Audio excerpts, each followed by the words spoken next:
was diving into the paranormal. So the idea, let's say becoming a magnet. This is a good one. And this is what I don't think a lot of investigators talk about too much. But I experienced it personally. So I'm not an investigator now. I just love telling the stories now. But back in the day, I was the one who sought out the stories. So I was an investigator for approximately 5-6 years. Gave it up around 2004. I didn't have the patience for it. I was more of the writer anyway, even at that point. But what I did notice is that when you delve into the paranormal, it's amazing how you kind of just draw it towards yourself. Now, I'm going to get into examples in a moment, but let's just say it's kind of like with the idea of the law of attraction. If you haven't heard of it, look it up.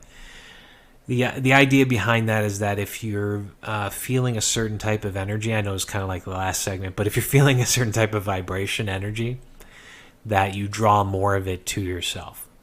And I think it falls into the same with the paranormal, because the paranormal is basically just spiritual energy.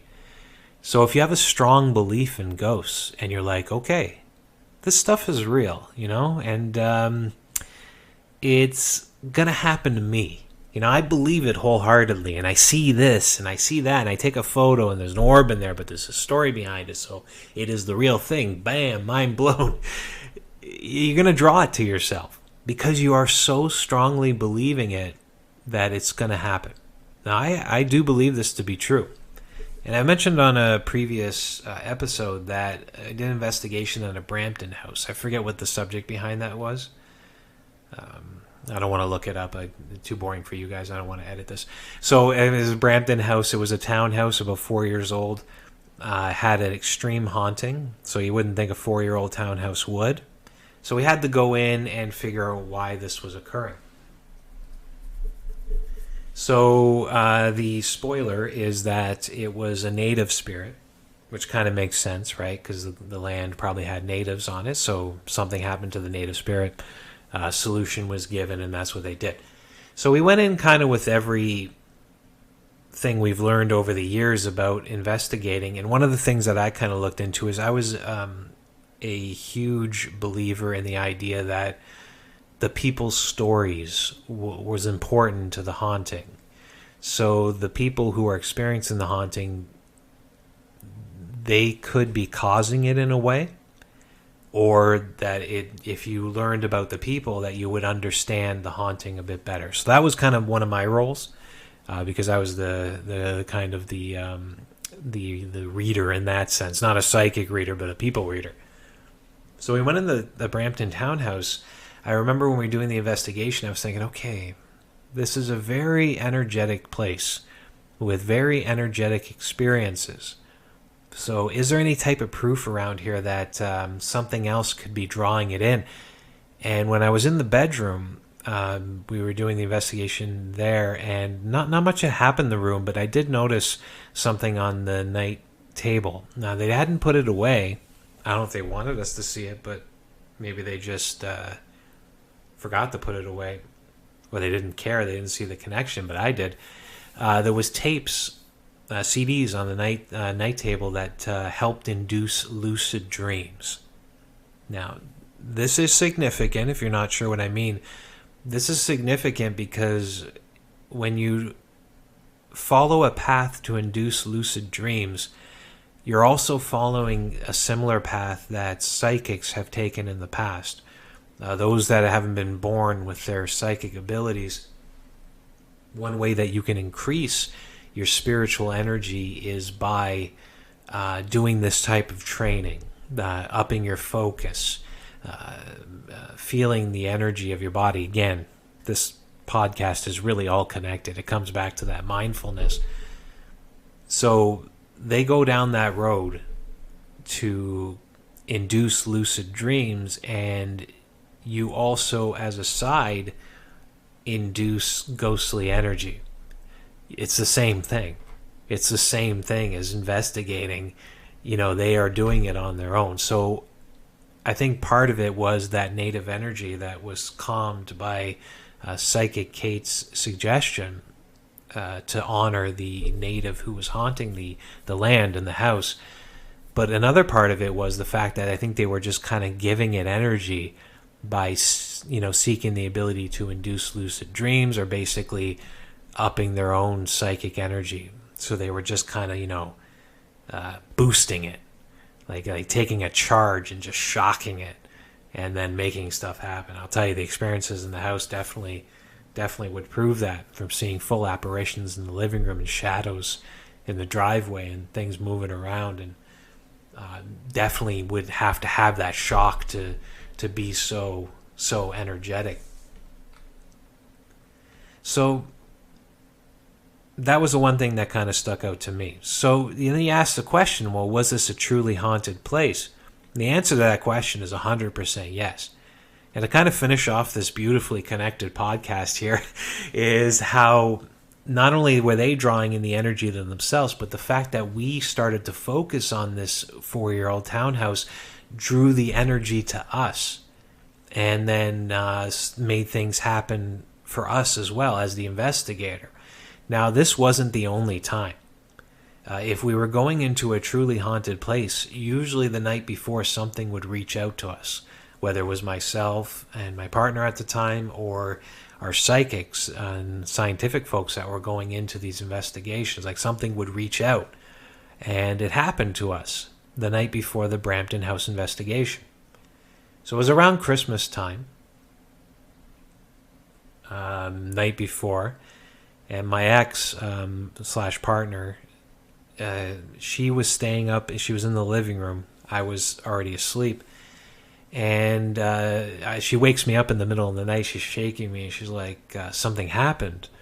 So I come out into the living room, and what do I see? Well, the cat's huddled in the corner, frightened, and this little Christmas tree that we had in the dining room was leaning against the window.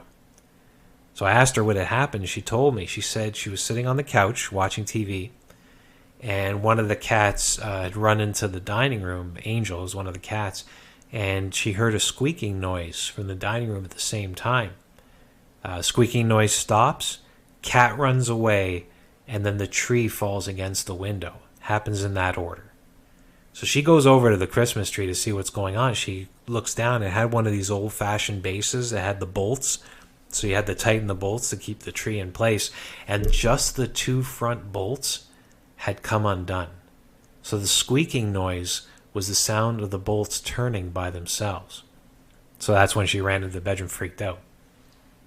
So I just calmed her down. I said, okay, let's talk this out, and then finally felt calm and went to bed. Now, this is when the thing reached out to me.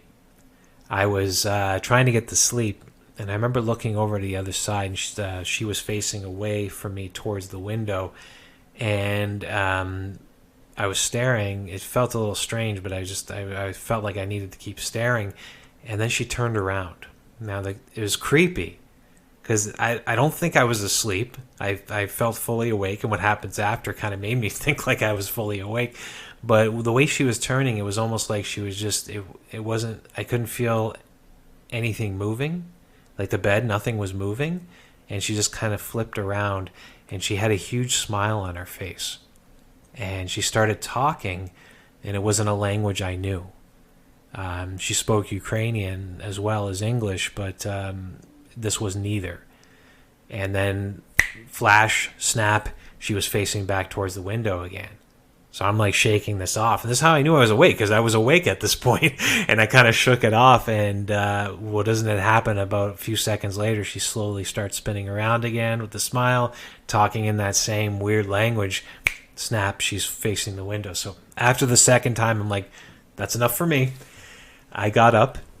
I went over to the kitchen just to get a glass of water to calm down, and finally, went back to bed. So I fell asleep, and I had a dream.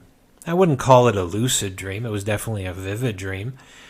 And in the dream, I was walking into the bedroom. Now, the lights were on in the bedroom. The curtains were open, so you could see it was a nighttime outside.